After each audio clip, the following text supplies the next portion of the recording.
it's Rosie here from RosiePena.com, a sewing and lifestyle blog. Welcome back to my channel. I'm so excited that you're here. So in today's video, I'm actually going to be doing a sew along video. So I actually do have a few of these sew along videos on my channel already. So if you guys are interested in seeing other sew along videos, I'll go ahead and link that playlist up here. But in today's video, we're going to be sewing Vogue 9311, which is this gorgeous dress gown. It's so beautiful. It's a very easy Vogue pattern, so if you guys are intimidated by sewing, this is one of the more easier patterns. So I'll be walking you through each and every step on how to sew this pattern. The fabric that I'll be using today is actually this gorgeous cotton fabric from Minerva Crafts. So they were actually nice enough to give me this fabric. This video is not sponsored in any way, but I did receive this fabric. So I definitely did just want to give a quick shout out to them and say thank you. This fabric is so beautiful. They have a really great selection of fabrics, and it was pretty fast shipping to the US. So if you guys are interested in checking out Minerva Crafts fabric, we have them linked in the description bar below as well. But this is the fabric that we're going to be using for today's sew along, and I'm actually going to be sewing view B as far as the length, but I'm going to do the sleeveless option, which is view A. So yeah, if you guys are interested in sewing along this pattern with me, then just go ahead and keep watching. Alright you guys, so we're going to get into working on Vogue 9311.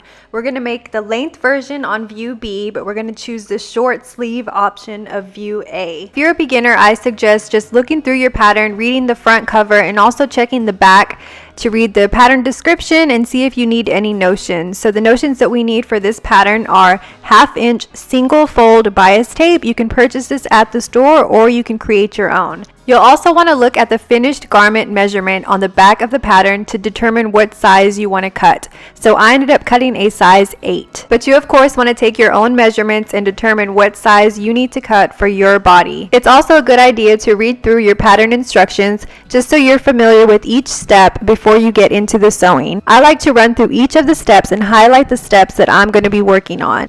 Alright, let's get into it. The first thing that you're going to need is 2 of pattern piece number 1. Make sure you transfer those dart markings. So this is the upper front. Next, you're going to need pattern piece number 2, and this is cut on the fold. Make sure you transfer those shoulder darts. Next, we'll need 2 of pattern piece number 3, which is the lower front. Make sure you transfer the dot marking on the center front. Next, you'll need 2 of pattern piece number 4, which is our lower back. You're cutting these patterns out using the grain line on your pattern. Also, make sure you're transferring your dots and your notches. Finally, we'll need 2 of pattern piece number 5, which is our ties. So here, I'm just quickly showing you how I like to transfer my markings on my pattern. So we have the center front dot, which is going to represent our split opening. The way that I like to transfer my markings is by using tracing paper. And I'll have this specific tracing paper linked in the description bar below. It's the best one that I've found so far. So I just place one tracing paper on the bottom and one tracing paper on the top, and then I use my tracing wheel to just make a small X over that marking. That's going to let me know where I need to open my front slit. So transfer all of your markings and make sure you mark your notches as well so you don't get confused during the sewing process. The first step in construction that we're going to do is actually pin all of our darts. So the way that I like to do this is I place a pin at the dart end point, so the very bottom of the dart. Then I like to place a pin through the dart legs, which are the 2 leg openings. So I just place a pin through the fabric, making sure it comes out evenly on the other side, and then I just place a few pins throughout the dart. Repeat that step to all of your remaining darts.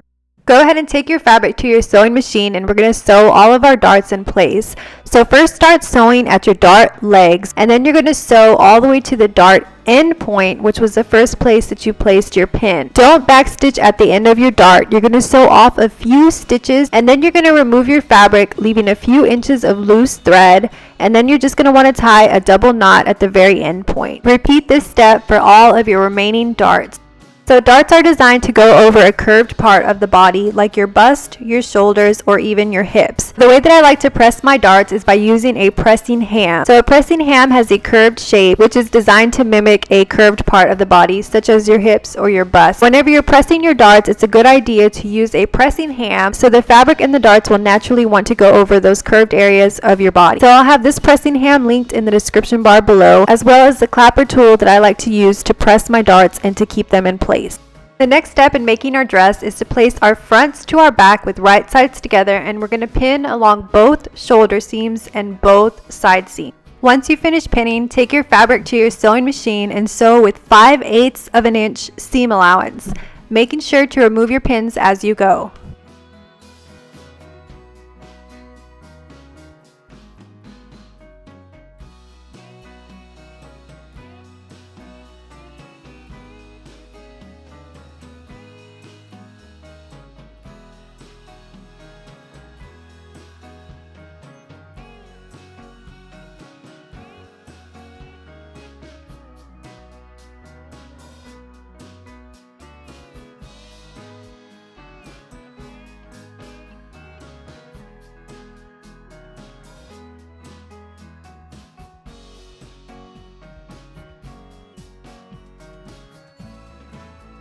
Now that we've sewn both side seams together and both shoulder seams together, it's time to attach our bias tape. So go ahead and open your bias tape, and you're going to place one crease line of the open edge of the bias tape to the front neckline along the seam line. So not up close to the very raw edge, but you want to move in to the 5/8 of an inch seam line. And then you're just going to pin your bias tape in place all throughout the front neckline and the back neckline. Now we need to repeat that step to the armholes of our bodice. The only difference is we're going to leave a few inches of excess bias tape at the armhole seam line. This is going to give us extra room so that we can sew our bias tape with right sides together in a later step, so we can make one continuous piece of bias tape. I go in much greater detail in a separate video on how to attach bias tape. So if you're having trouble with this step, go ahead and watch that video in the iCard above. Before we go to the sewing machine, we're going to go ahead and grab our front skirts, and we're going to place them with right sides together, and then we're going to pin at that dot that we made on the center front. We're not going to pin below the dot. That's going to be our front slit opening. Next, we're going to grab our two back skirt pieces, and we're going to pin the entire center back. So this seam is going to be sewn all throughout. Now we're going to grab our waist ties and place each of them onto itself with right sides together, just like you see me doing here. Then we're going to pin along one short end all the way down the length of the tie. Repeat that to the remaining tie. Alright you guys, so step number 10 through 13 accidentally got deleted while I was editing this video. But don't worry, these are pretty simple steps, so I think you'll be able to get the sewing process down. So here I'm working on the lower front of the dress. I've already sewn up until that slit opening, so I stopped sewing at the dot. And now I need to hem that front slit in place. So just press the seam allowance to the wrong side, and then you're going to sew starting from the bottom all the way up till the opening. Then you're going to leave your needle in your fabric, pivot, sew a few stitches, and then sew all the way back down, just like you see me doing here. Now you need to sew the pinned edge of the lower back. So just sew down the pinned edge with 5/8 of an inch seam allowance all the way down, making sure to remove your pins as you go. Once you finish sewing, go ahead and neaten the seam with a serger or your desired method. Next, we're going to grab our waist ties that we sewed together on steps number 12 through 14. So you sewed one short end, you sewed all the way down, you trimmed that seam allowance, and then you turned your ties with right sides facing out. Then you're going to place the raw edge of the waist tie to the back at the side seams, matching the markings on the waist tie to the markings on the back side seam. Now using a basting stitch, you're just going to secure those waist ties to the side seam of the back skirt. So go ahead and just choose the longest stitch on your sewing machine and sew those waist ties in place. Now we're going to place our front skirt to our back skirt with right sides together, and we're going to pin along both side seams all the way down. So just go ahead and place a pin at the very bottom of your skirt, and then place a pin at the very top.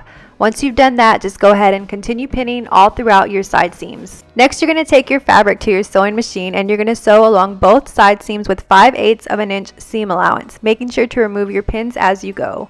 Once you finish sewing both side seams, go ahead and neaten the seam with the serger or your desired method. Then you're going to press the hem of the garment up 5/8 of an inch, and you're going to stitch that in place, close to the raw or serged edge. We're going to place our bodice into our skirt piece with right sides together, and we're going to pin in place at both side seams, and we're also going to pin in place matching our notches.